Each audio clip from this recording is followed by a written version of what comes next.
తెలంగాణ రాష్ట్రంలో సమగ్ర కుటుంబ సర్వే ప్రకారం రాష్ట్రంలో ముదిరాజ్, మున్నూరు కాపు, గొల్ల కురుములు, ముస్లింలు, మాదిగలు మెజారిటీగా ఉన్నారు.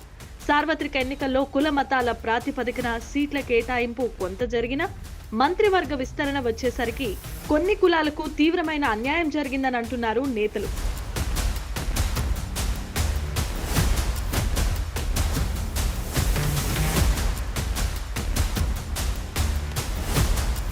రాష్ట్రంలో అన్ని రాజకీయ పార్టీలు ముదిరాజులకు సీట్లు ఇచ్చినా ముదిరాజుల నుండి గెలిచిన వారు లేరు. కేవలం ఒక్క కాంగ్రెస్ పార్టీ నుండి గెలిచిన ఎమ్మెల్యే శ్రీహరి ముదిరాజ్.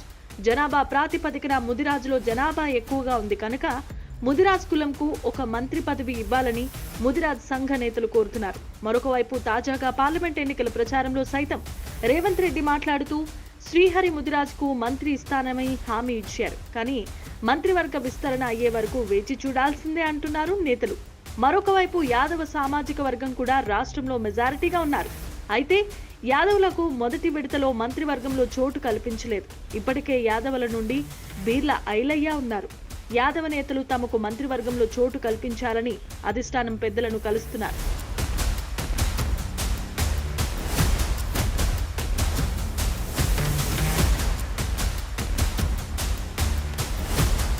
ఇక మైనారిటీ వర్గమైన ముస్లింలకు కూడా మంత్రివర్గంలో చోటు కల్పించలేదు.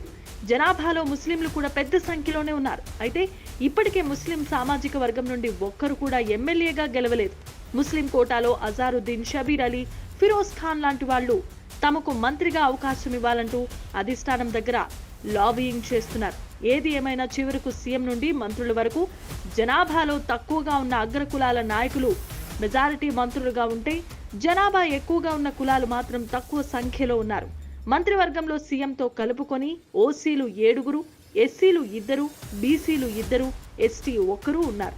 ఏది ఏమైనా ఏ కులమైనా ఏ నాయకుడైనా ఎన్నికల్లో గెలిచే వరకు కులంతోనే నడుస్తాడు. గెలిచిన తర్వాత తన కులాన్ని చెప్పుకొని ముందుకు నడిచిన వారి సంఖ్య చాలా తక్కువగా ఉంటుందని అంటున్నారు రాజకీయ విశ్లేషకులు.